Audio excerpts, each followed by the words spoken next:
Now back to Cayman Crosstalk.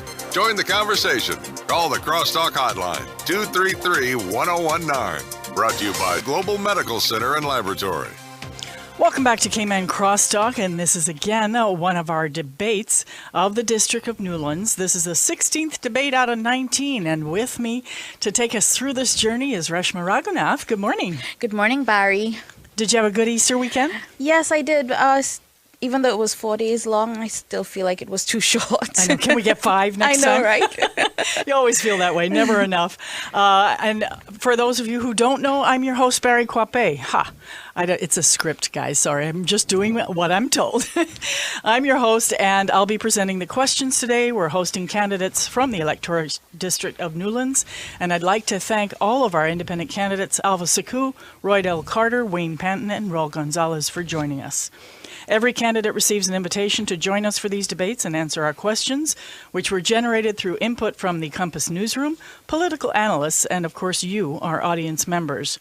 The role of Cayman Crosstalk and Compass Media on the whole is to lead Cayman's conversation and provide a platform for debate, discussion, and growth.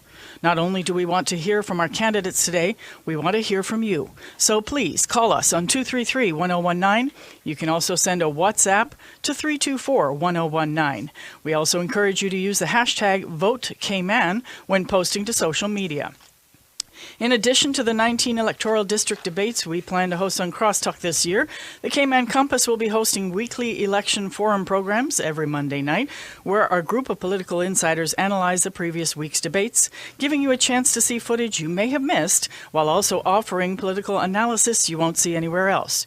You can sign up to the Compass's weekly election newsletter, check out our special election publications on April 9th, and check out the Compass's editorial coverage on caymancompass.com. All of which is free to our readers. Most importantly, VoteCayman.com is your one-stop shop for all things elections in the Cayman Islands. And joining us from the Cayman Compass, as I introduced before, is Reshma Raghunath, who will tell you all of the rules of the debate. Reshma? Thank you, Barry. So here's how it's going to run. A candidate will be asked a question and have 2 minutes to answer that question. At the end of that candidate's 2 minutes, one of two things will happen. The other candidates will have an opportunity to indicate whether they'd like to answer that same question, or if none indicate, as such, an entirely new question will be posed to the next candidate, and so it goes. If a candidate does indicate they wish to respond to a question posed to another candidate, they too will be given 2 minutes to respond. However, the candidate the question was originally posed to will then also get a 30-second rebuttal. We will indicate to each candidate when there are 30 seconds remaining, and then again when it's time to wrap the answer.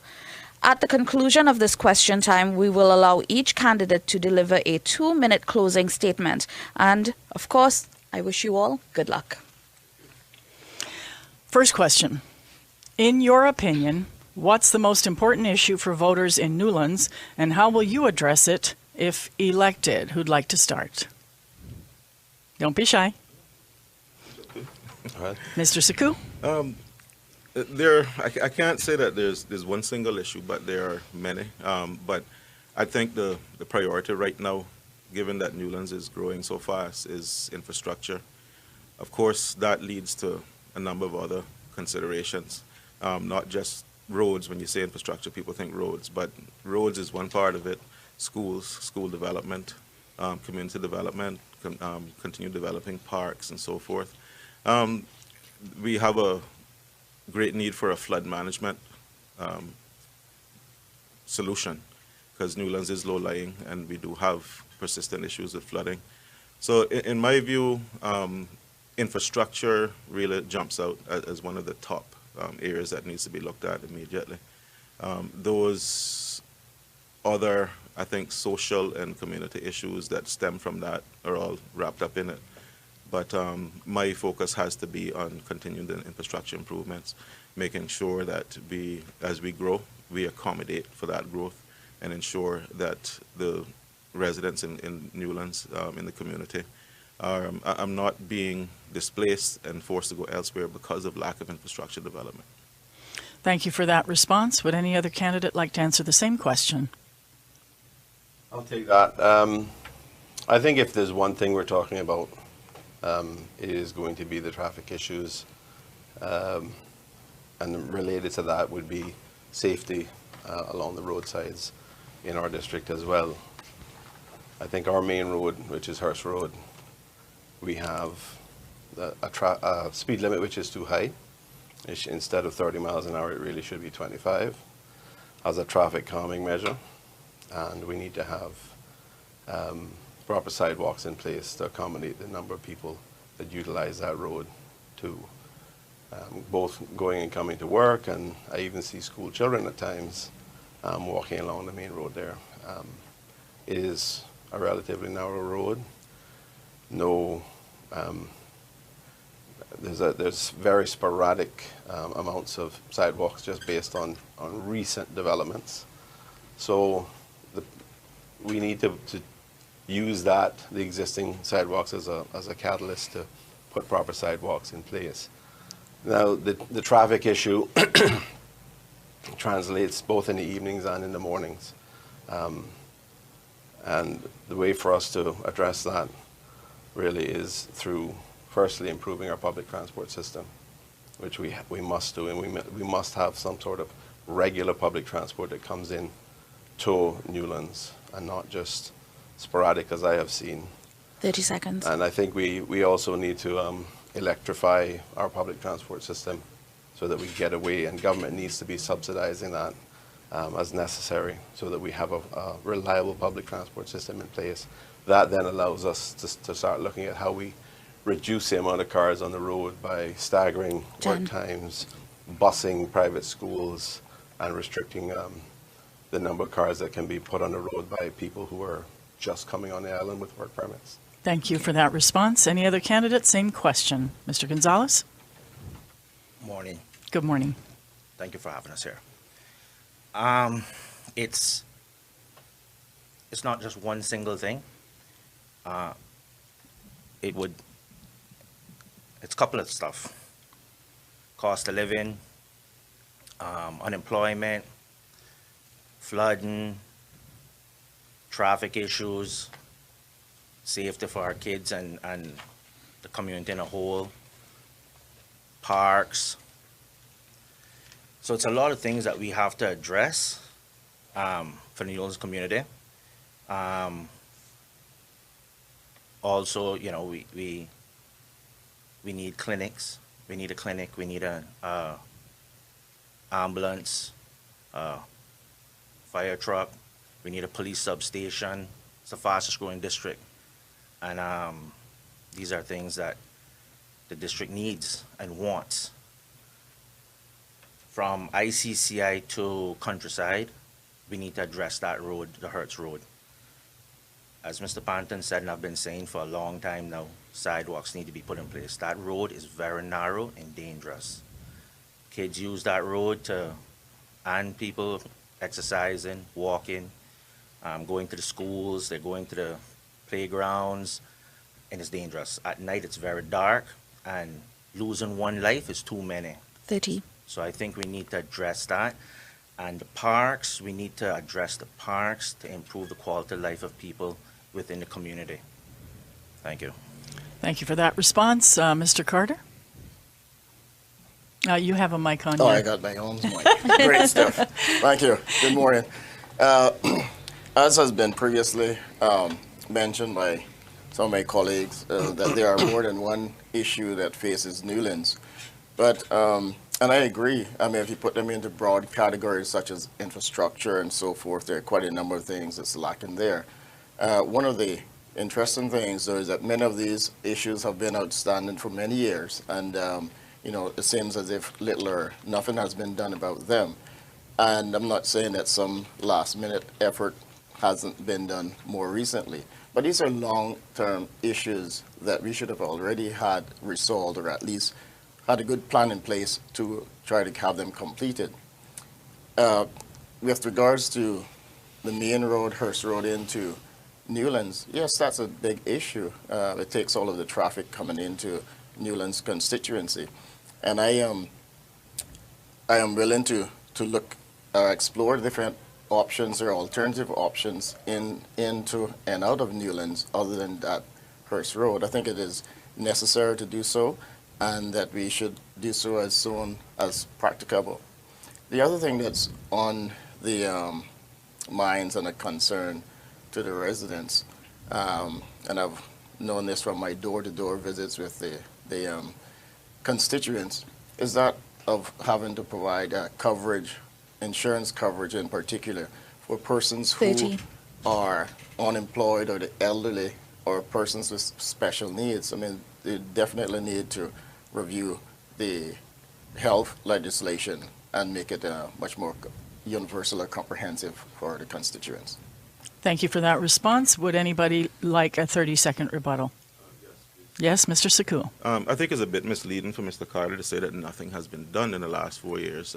Quite a bit has been done in infrastructure-wise. We have resurfaced 16 roads in Newlands.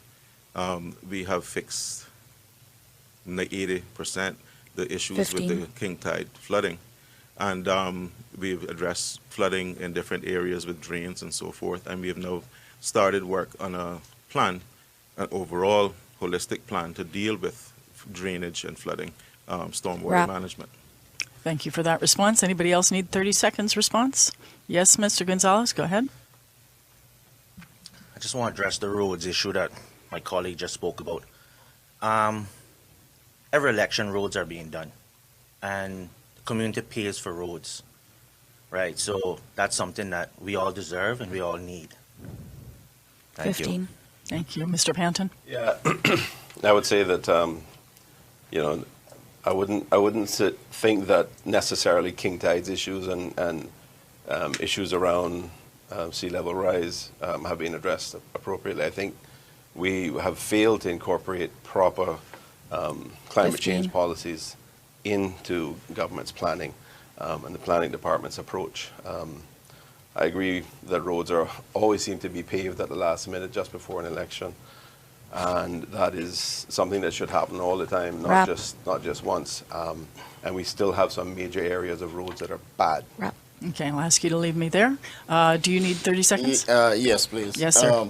Just on the point that to reinforce what I said little or nothing has been done. And to Mr. Saku's point, yes, there has been a flurry of activities recently prior to the election. It happens each year.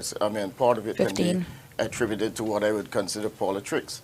And we need to stop that kind of nonsense and move forward with better planning so that the constituents and the Wrap. people know what is actually going on. Thank you for that response. We do have one coming in from social media here. My question is, and I'm just going to read it as it's written and not try to interpret, okay? My question is, which of you, in brackets, candidates, think is the most experienced to create policy to help Caymanians have access to the most scarce economic growth resource on island, which is land? Policies that won't be easily to dismantle. And I don't want my name announced. Who would like to take that one first? I can start off with that.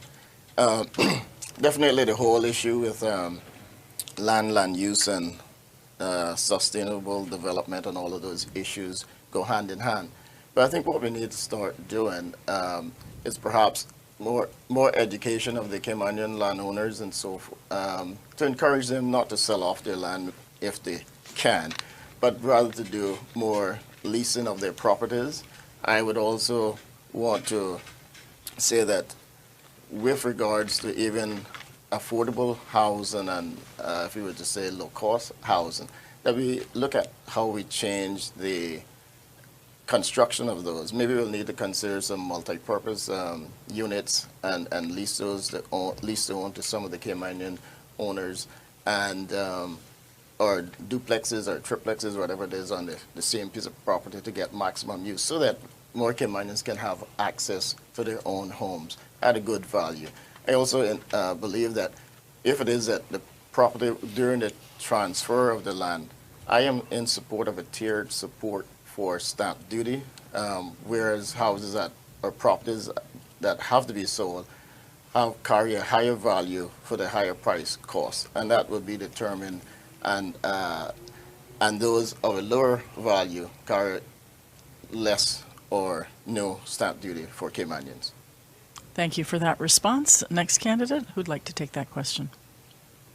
Well, land is a scarce resource, and we know that as it becomes less and less available, the price is going to go up, and we've seen evidence of that.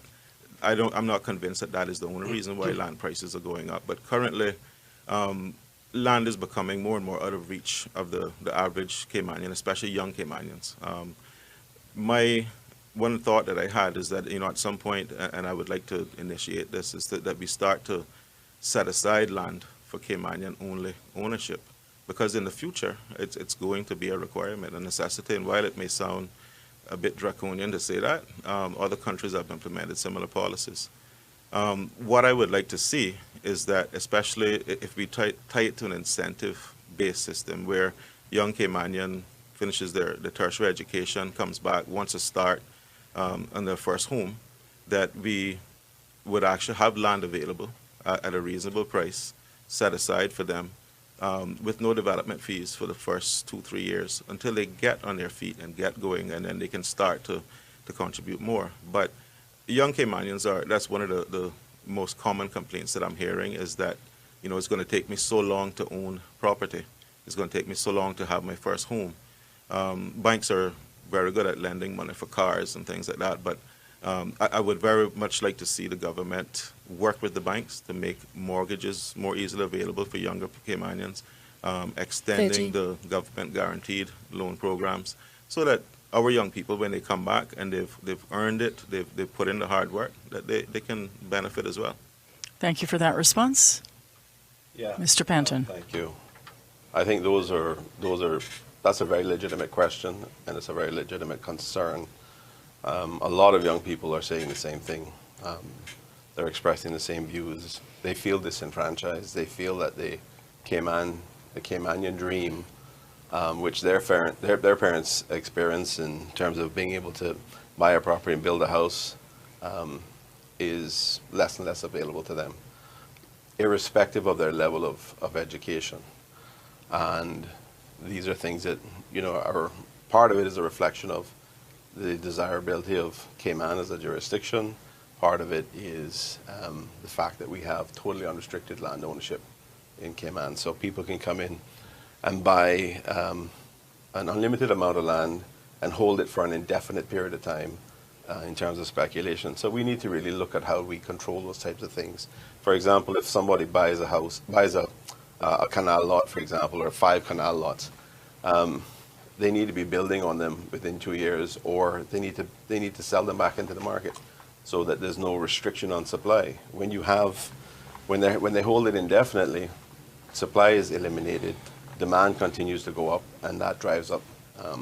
It distorts the market. It drives up prices in a distorted way, and a lot of our young people are feeling that they're losing the opportunity.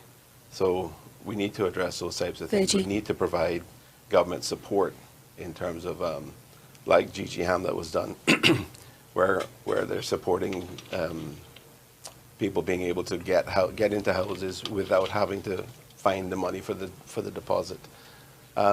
We need to increase the amount of stamp duty abatement. In fact, I think we should eliminate stamp duty for the first purchase for Caymanians. Okay, I'll have you leave me there, Mr. Gonzalez. I think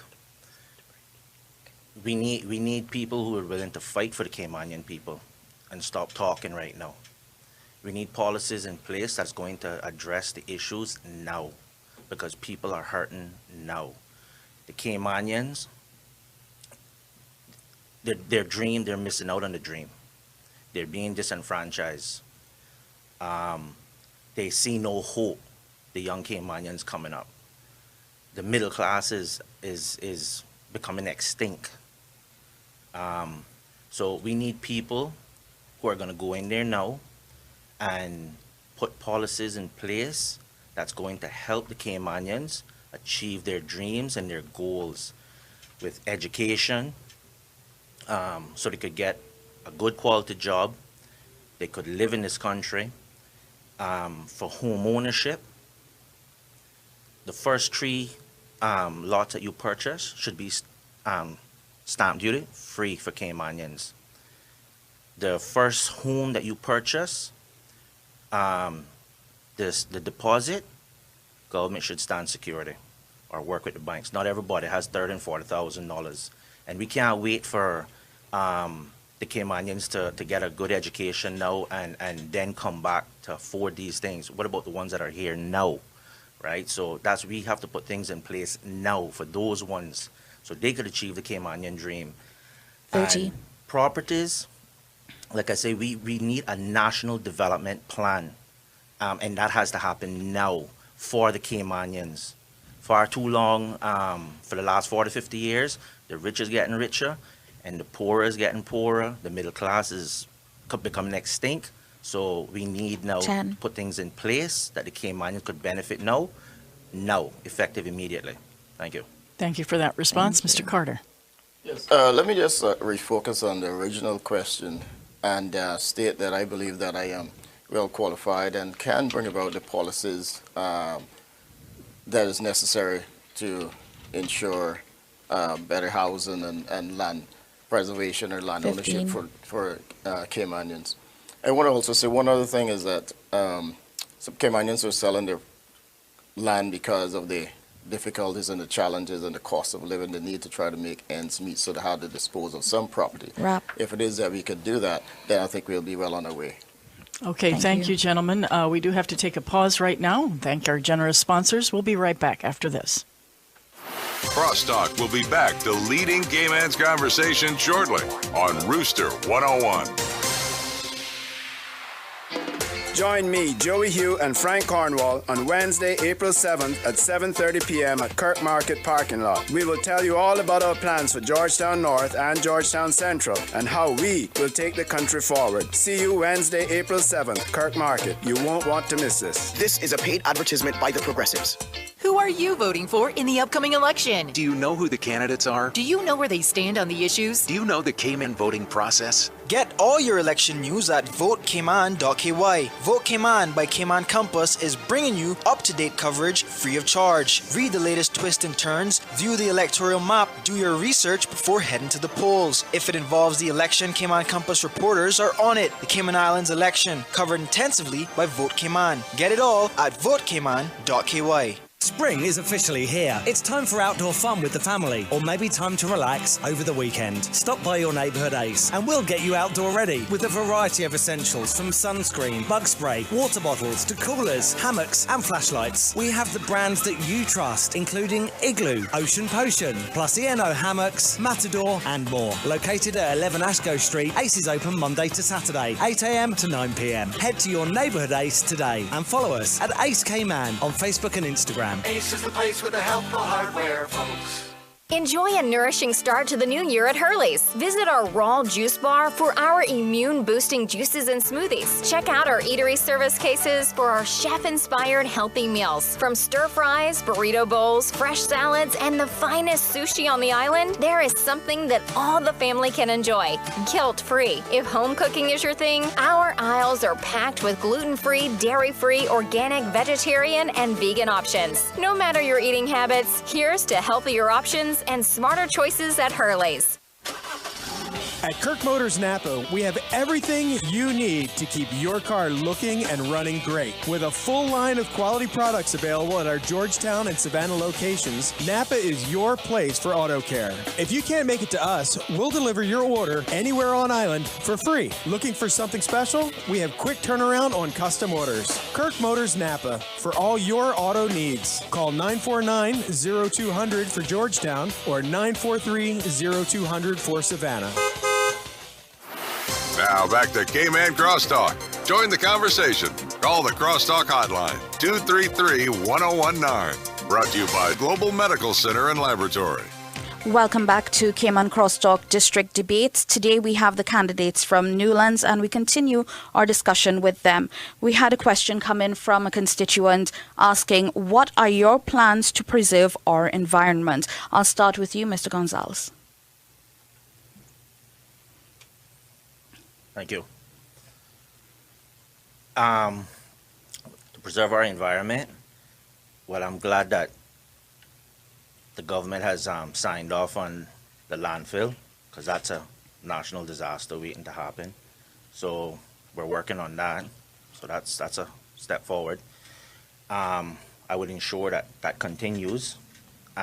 Also, like I said, we have to get back to a national policy that would include our environment, because for right now, we're overdeveloping and we're just tearing up everything and building concrete buildings.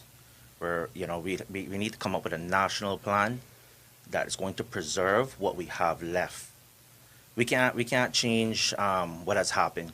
We have a concrete jungle. It is what it is. We have developed at a fast pace, but we can curve the future. So for me, it's all about planning and changing our planning laws, enforcing the planning laws, enforcing our environmental laws. Like I say, we've been building too close to the shores. We need to set that back.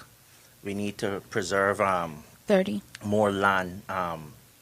We need to have a sustainable growth is what we need, right? So I would look into that and start to, like I say, change those policies, because the policies we have right now ain't working. So that's where I would start. Thank you. Thank you. Any other candidate wish to take that question? I'll take it. Thanks. As a person who was primarily responsible in the administration previous to this one for the passage and implementation of the National Conservation Law, I think we've made great strides, but we still have an issue which reflects a lack of consistency and a lack of a true commitment to environmental protection and the recognition of the value for that. And the value is economic, the value is social, the value is a part of who we are as Caymanians. There is a view that, for example, mangrove areas are regarded as swamplands that can just be filled in. That's not the case. Whatever we do to destroy your mangroves has multiple effects on us as citizens. It also has multiple effects on our marine environment. If you take away the mangrove environment, you've destroyed half of the nursery for reef fish. So there is a clear link there. Obviously, there is a link with protection in relation to storm surge and those types of things. But we just have to get a sustainable approach, a consistent approach. I give the government credit for finally implementing the marine parks expansion. But why wait 2 years to do that when you know every year you're losing, right? We don't have time to waste. We've got to take a consistent approach to this. I think one of the things that I was bothered about was the approach that was taken by the government on the question of controlling the Environmental Protection Fund. They say that the National Conservation Council was going to have complete control. That's not true. National Conservation Council was going to recommend how the money was spent to the Cabinet. These things are important, and we must protect our terrestrial as well as our marine environment. Okay, thank you. I'll have you leave us there. Any other candidates? Same question. Mr. Carter? Yes. The whole question about preserving the environment is certainly one that every citizen in this country must be aware of. And I want to say, yes, there are many things that we can do in protecting the environment, such as, yes, enforcing the environmental legislation, preserving our flora and fauna, protecting our national bird as well as flowers, etc., and the North Sound in particular. But we have to remember, too, that preserving the environment is more than that. It has to do with the various policies in terms of what we deal with in climate change. It has to do with education of the public.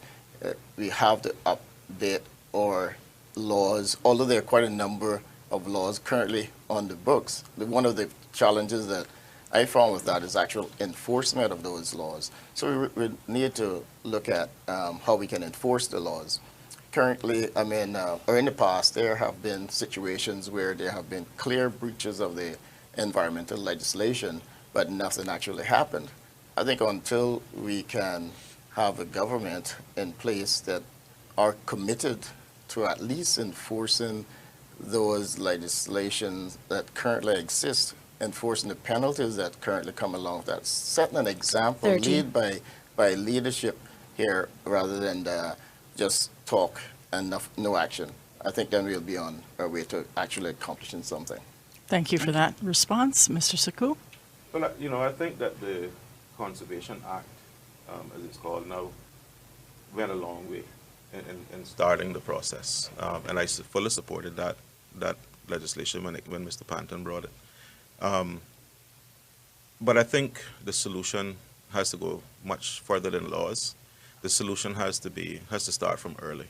One of the things that I want to push for is to have more education, have conservation more wrapped up in our curriculum in the primary schools, so that from a very early age our young people are coming up with that consciousness built into them. That's where you start.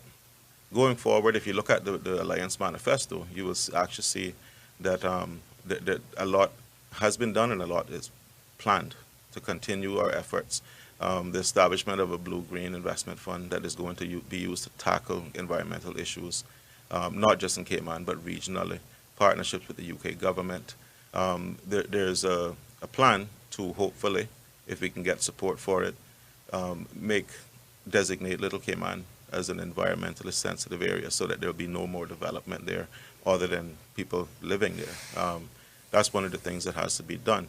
Replanting of endangered plants and so forth. One of the things I want to do when I develop parks is to make sure that you don't just bring in trees that can be found anywhere else in the world, but you bring in indigenous trees. Maybe some of those that are endangered here that need to be repopulated. The National Trust has a brilliant program with the blue iguana recovery that they partner with you when you have a park or whatever it is that you're building, that you plant the trees and plants that the iguanas need to survive. And they harvest those and they actually feed the iguanas and help the blue iguana recover. So we need to start from a more holistic approach to conservation. We have the laws, but we need to definitely go a bit further now in education and in our efforts as individuals. Okay, thank you for that response. Anybody need 30-second rebuttal? Go ahead. I just wanted to say that when I'm speaking of education of the public, obviously it starts at all levels of the schools and from time to young. I recall in particular a program dealing with recycling that Department of the Environmental Health used to run some 15. years ago with Iggy, the green iguana. It was at that stage, but now they're in different trouble. But I recall having that program started in the school. Lots of students, lots of schools were involved, so the education evolved, and there were many persons who were educating their parents through that process. And that certainly does work. Anybody else need 30 seconds on that question? Yeah, I'd just like to add, thank you. I'm really glad to see young people today taking this issue on board, and I've seen that translated into political platforms and things that positions that politicians or candidates rather are taking today. Very happy about 15. that. I spent years talking about it. We have it ongoing in schools. They're the ones that are driving it. We just need a political commitment across the board to making sure that this all becomes a reality. There's greening. There's proposals from the UK and the EU that we could have been involved with in the past because there's been no commitment. It hasn't happened. Thank you for that response. Anybody else need 30 seconds? Mr. Gonzalez. Yes. I'd agree with everybody, but one thing I would like to add, and I agree with Mr. Panton on that too, is we need consistency and we need commitment. These things have been existing for a long time, and to come here last minute now and say that 15. yes, we have it here and we're going to deal with it in the next 4 years is unacceptable, to be honest with you. It's a disinjustice to the Cayman people. Thank you for that response. Gentlemen, if I may, I'm going to do a quick round of a WhatsApp question that came in. And so it's basically a yes or no response. That's all that's required. So Reshma can rest her timing hand for the minute. This question is a question for all. If given the opportunity, will you form a government with or which includes convicted criminals such as McKeeva Bush? We'll start over here. Mr. Carter, yes or no? No. Mr. Gonzalez? Just a yes or no? Mm-hmm. Can I elaborate on it a bit? Not on this one. Yes. Mr. Panton? Preferably not. Mr. Saku? I would say preferably not as well. Where the yes or no is? Come on now. That's the thing. That's not a yes or no, and it's switching Right. out. So now, at the end of that comment, the writer also added, this is a question directly for Mr. Saku. The Premier has stated that there were members of the opposition who were not in support of the motion of no confidence against Speaker Bush. Given that you have recently re-embraced the PPM, what would your vote have been on the motion had it been allowed to go forward, Mr. Saku? I would have voted for the motion. I would have supported it. Okay, thank you for that response. I know we have several other social media things coming in, but I'm going to give the next question back to Reshma. Thank you, Barry. Turning to education, the de facto segregation of local schools has been a long-standing issue. How would you address this? Mr. Panton, we start with you. Okay, thank you. Well, when I went to school, we only had one Cayman Islands high school, and everybody, other than those private school students, went there. Most of the private schools, actually at the time, probably only had the elementary or the primary side. So we all had to go there. It was a great experience. We had people from all over the island, and you end up building lifelong friendships. We don't have that today. We have the high school in Clifton Hunter and Frankstown. We have the high school in town, and we have private schools with high schools. We do have effectively segregation, and there are things that I think we could do, but it's not, if we're going to contribute to that issue, we're going to cause other issues. Concentration of traffic, for example, if we all tried to have one major high school. So I'm not sure that that there's a lot that can be done other than trying to build sports-oriented approaches where people get to integrate more. We need to find opportunities where the schools can, and those who are present at those schools can be more involved. We also need to look specifically at things like inclusion for those special needs students as well. Virgie. I don't believe that, I don't believe in segregation of special needs students. I think we have to have a shift in our approach and mindset in relation to that, and we need to incorporate those because everybody, no matter how they're born, has a right to dignity and respect and to be able to participate just as every student does. Okay, thank you. Could you repeat the question? Sure. The de facto segregation of local schools has been a long-standing issue. How would you address it? Okay. Well, I agree that the segregation that exists now didn't exist when I was in high school. And I found that actually made for a better education experience. I had friends from all over the world, right there in the government school system. The segregation that has been created through policy, I think needs to be looked at. And it's created even larger concerns because what you now have is that the private schools can pick and choose which students they want to admit, while the government schools have to accept who comes. What that does is it sort of makes the equation unbalanced because when you look at results overall, you see that the private schools, some of them may be picking the best students. So you have to look at it from that perspective as well. But overall, the desegregation of the public school system is something I wholeheartedly support. I think it goes a long way to community building. It goes a long way to building appreciation for each other's differences. That's something that I think we've lost quite recently. And going forward, that sort of approach, because when we send our kids out into the world, whether to university or wherever, they're going to be integrated with other nationalities, other cultures. So the earlier you start with that effort, the better. But I certainly would support policies that sought to remove that segregation. I know it will be difficult because it's now established, but the more effort that we can make in that direction, I think the better our young people will benefit. Thank you for that response. Other candidates, Mr. Gonzalez? Thank you. Segregation at all levels should not be tolerated. We need to get rid of it. Our schools, and I would disagree with my colleague with the government schools has to accept everybody, because they don't accept everybody, right? Special needs, they shun them off to the lighthouse, and then they shun them to the sunrise and stuff. And I think that we need to include everybody. So the schools, I mean, we need to do it now. The schools have to have the inclusion of everybody, even the special needs, to bring the specialists into the schools and set up an area, assess them, and have them included there too, right? And like I said, the segregation at all levels, it just has to be stamped out. And we have to start from now. If we could start now, we will reach that finishing line, whenever that line is. But the longer we just talk about it, we ain't gonna get nowhere. So we have to just deal with it now. Policies has to be put in place. They have to be enforced, and it comes from the top. The legislators need to come together and say, listen, this is where we want Cayman to go. Where we've been going now, where we're headed to, it ain't right. It ain't helping nobody. It's disenfranchising the whole Cayman society.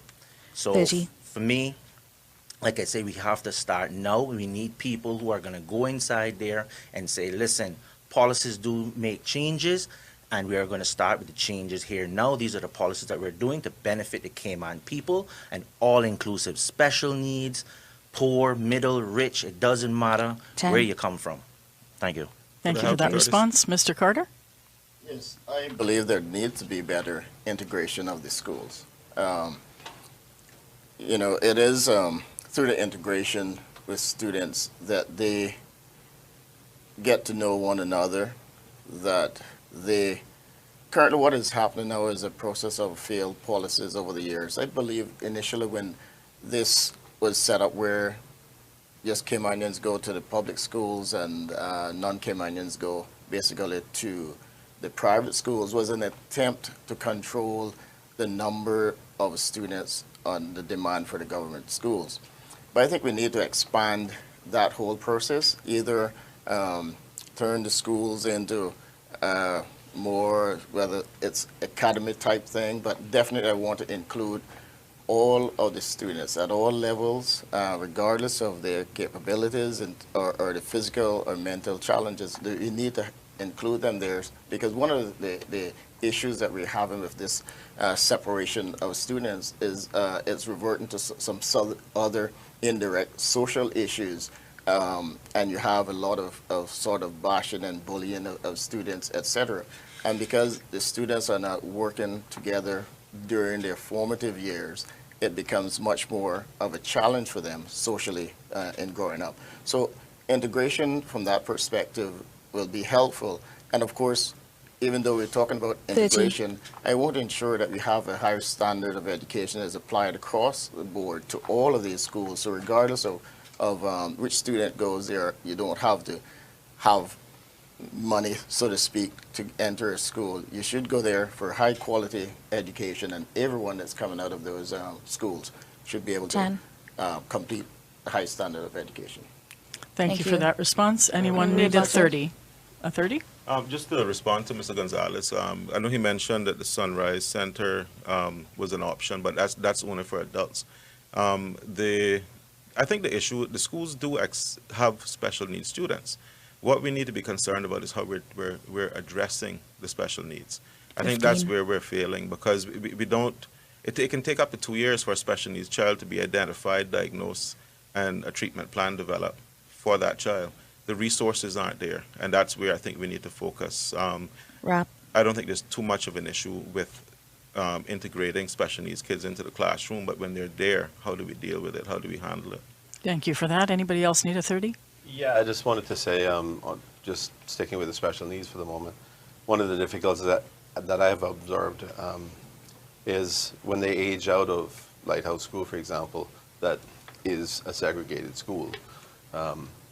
They then have nowhere else 15. To go because they can't get into Sunrise because there's a waiting list of 48 to 50 people. These things, we're doing a disservice to our society and to those people by not providing ongoing support and providing an additional, either expanded or new school to address those needs. Absolutely. Anybody else need 30? Mr. Gonzalez? Yes, and I want to elaborate on that too. I have them seen sentiments that after Sunrise, well, the waiting period for Sunrise is so long. You got people that's been waiting for 4 to 5 years. So 15. That's an injustice to our people that has those special needs, right? So we need to build more schools in other districts to take care of that need. And that has to happen now. Thank you. Mr. Carter? Yes, quick comment here is that, yes, with those schools, I mean, I'm hearing some of the same old kind of policies as if we cannot do certain things and some of the reasons or excuses why it hasn't happened in the past. I think we need new changes 15. And new ideas as to how we can accomplish that. And I'm prepared to do that and look at the hard facts and policies to try to bring about change so that we can have more integration of the students. One quick thing as well is the issue with the special needs students. Once they are actually waiting to get into Sunrise, that actually some of them lose their health insurance coverage and all of those kind of things. So those are implications of that as well. So I'd like to correct that. Thank you for that. Moving along, we do have some WhatsApp messages that have been coming in. The utilities cost is high on island, especially electric. What policies can be put in place to lower utilities? Who'd like to start? Mr. Gonzalez? All these issues we're talking about have been existing for a long, long time. And every government just passes the buck, or they sign a new deal, or they put these boards in place that ain't carrying out the policies or ain't doing what they're intended to do. So, God spare, April 14th, pick. I'm begging the Cayman people, pick your candidates who are willing to fight these issues and deal with it right away and stop signing away our lives. Off-rig needs to be revamped, reformed.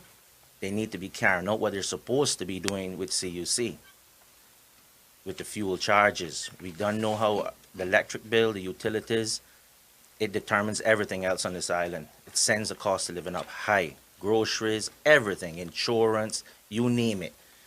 They need to deal with the gas stations. They need to deal with all utilities, the telecommunication companies too. You know, we're getting good service. We're getting good service, but we're paying for those services, and a lot of people just cannot afford it. Caymanian people cannot afford it, and God spare I get in. Another thing I would like to tackle also is the infrastructure of 30. CUC. That needs to be, for me, that belongs to the Cayman people. And as a government, we need to deal with that because we've been paying for that since Ivan Hurricane surcharge. For over 10 years, the Caymanian people have been paying for it. So for me, that belongs to us, and we need to take ownership of that. Thank you. Thank you for your response. Next candidate. Can you read the question again, please? Sure. Oh, I didn't. This You one. have it. Yeah. I have it. Utilities cost is high on island, especially electric. What policies can be put in place to lower utilities? Utilities, okay. Well, I think we need to have a big push in relation to the National Energy Plan to make sure that we're actually implementing renewables in accordance with that plan. That will help to stabilize energy costs. Going forward, it will also hopefully begin to eliminate the hundreds of millions of dollars that we spend on fuel to power our energy generation. I I think that has not been implemented very well, and I know you've had recent debates. There's been a lot of frustration around that. That needs to clearly be addressed. On the telecom side, we still have a lot of frustrations there as well. We have situations where we have a legacy controller of infrastructure, which is basically restricting the ability of Cayman Islands ISPs or telecoms companies to provide service at a significantly improved value. They're holding companies to ransom and charging twice as much, sometimes three times as much of what the real capacity costs are that they could access from some of the, for example, if we take Maya 1, that's owned by a consortium. If they were able to access capacity from some of the other consortium members, that would significantly drive down the cost of internet. And that is something that is a big issue for Cayman. You know, we're digitizing our economy. We're also, last year we had the digitizing of schools, the way school lessons were brought, and we've got to address those issues. We need a regulator that is going to take a strong approach and address them and not fail the people of the country. Right. Thank you for that. What I'd say is that, and in the same vein, is that we need better consumer protection. That's something that's easy to do. I'll start with that. OFREG has the ability to look at, for example, what the fuel suppliers are charging and look at the data that they've used to calculate their price. However, they don't have the ability to do something about it in terms of saying, no, you can't charge that price. But that's where one area that needs to be addressed through legislation. Going forward, though, better consumer protection all around. We need consumer protection laws to be put in place. I think that would go a long way. I fully support renewables and using renewables to stabilize the pricing, because oil is volatile and we know the price goes up and down, and your electricity bill shows it. But my main concern with renewables, like solar, is that I'm not sure that the technology is at a point where we could rely on it for a stable, reliable source of energy. And I'll qualify that by saying the sun only shines half of the day. So you're going to need batteries, you're going to need electricity storage. And that's going to be a huge investment, and it's going to take up a lot of space to do that. I'm not sure solar is where it should be in terms of efficiency as well. It's not 100% efficient. So we're going to have issues with those sorts of issues to deal with as well, as we embrace renewables. Going forward, though, I think we need to start looking at other sources of renewable energy to stabilize our electricity pricing, bring it down. But the initial investment is going to make it a bit expensive initially until it starts to pay for itself. Thank you for that response, Mr. Carter. Yes. Let me say. Vote number 1 in Newlands, Royal Alston Carter. And we'll start to be on our way to making some of these changes. Now, with regard to utilities, certainly the cost of utilities fluctuates over the years, but CUC is a private company as it currently stands, and it is a for-profit company, and they obviously will be trying to make a profit for the investors. So I just want to mention that particular company. But definitely I believe that we could review some of the fees or the other surcharges and some of the pass-on fees from that company. Also, I believe that I'm seeing renewable fee for renewable energy on my bill now. In fact, it's an addition. It should be a subtraction instead of being added on to my bill. I think if we add more renewable power, we should be getting some credit for it. Also, the expansion of renewable energy to people's homes, I think with a soft loan or some kind of a program work with the mortgages at the banks to facilitate more people with a lower interest rate or a government guarantee to help those people. Also, new affordable homes or lower income homes or cost homes, I should say, should all become retrofitted with solar systems. I think 30. we need to take that approach in regards to that. We may also need to take the bold step when it comes to telecommunications. And, you know, if the telecommunication companies aren't doing what they're doing other than providing sometimes bad service for high quality, for high cost, I think we need to look at innovative companies like even Starlink and see 10. what they can do as an option. Okay, thank you. I'm going to waive the 30 response time because we're running out of time, and go straight to what we have nicknamed your elevator pitch. So all candidates, this says, why should an undecided voter check your name at the ballot box on the 14th of April? Why should they choose you? We'll start with Mr. Carter. They're constituents of Newlands. Over the many months, you've heard different approaches from the candidates in Newlands.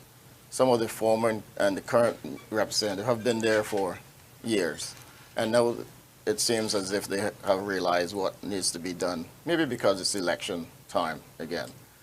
Well, I want to say this, you the people know better. I've been to many of you and your door talking to you about the issues that are real and have been there for quite some time. I have a vision.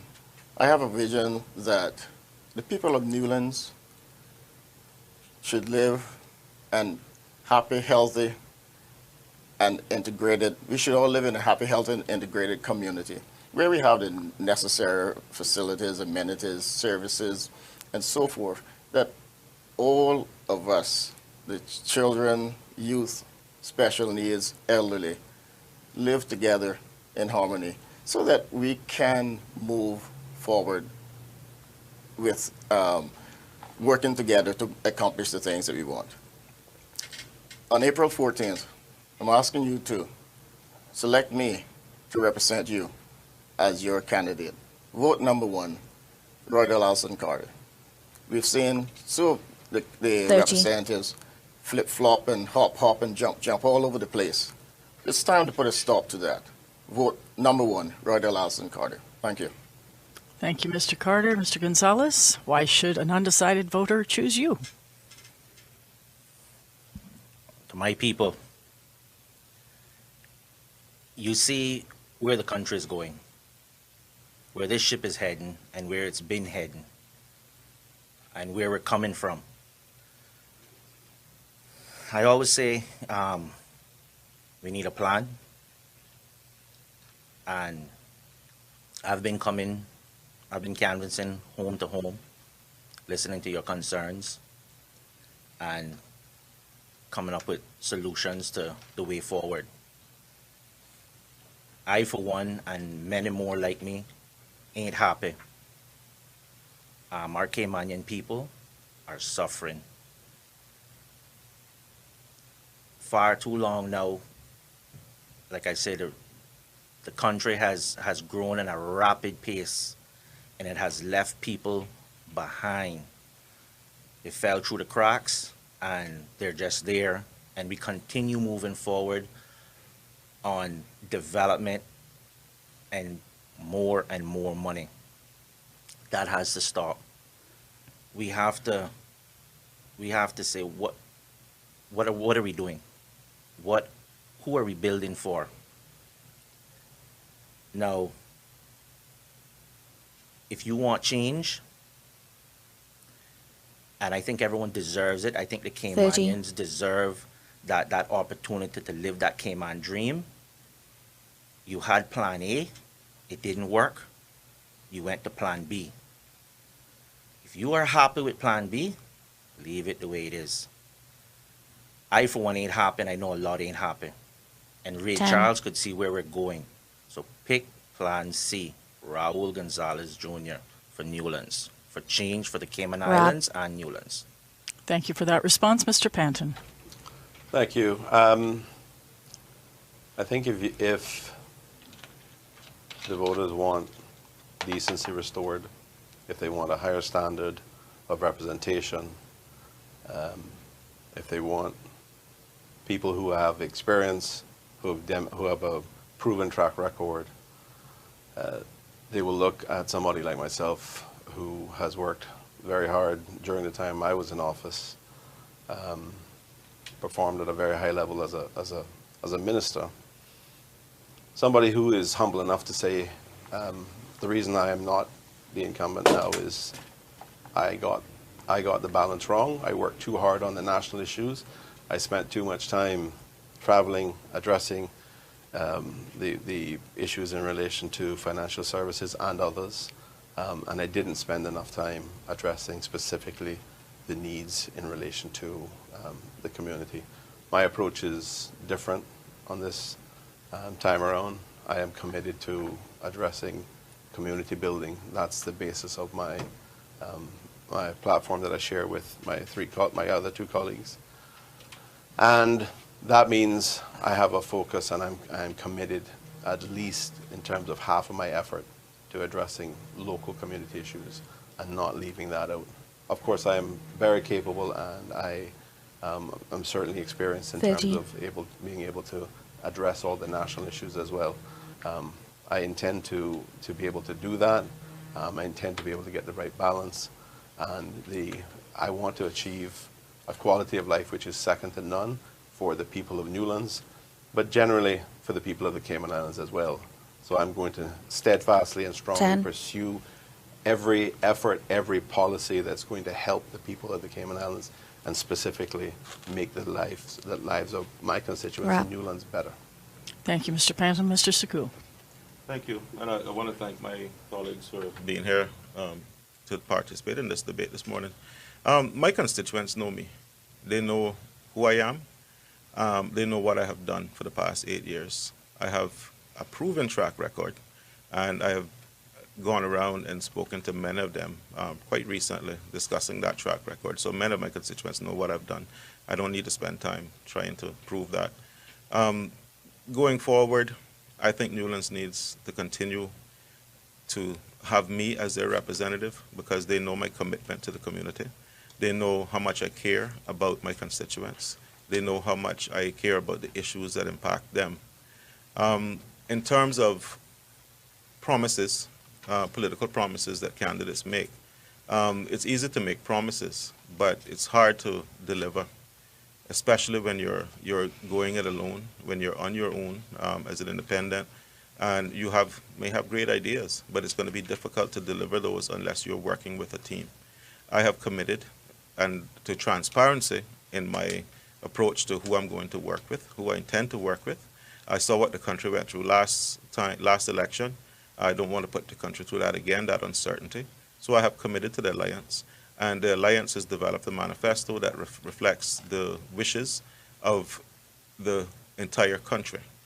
That manifesto wasn't written by one person. It was actually put together by the alliance, and it represents what our constituents wanted us to go and fight for on their behalf. So that's where I will be. I don't think many other candidates can say where they will be on April 15th. And making promises that you can't deliver really does nothing for the country. I will be there for my constituents. I will continue to work hard. They know my work ethic. They know how much I care, and that is my #1 qualification. I care.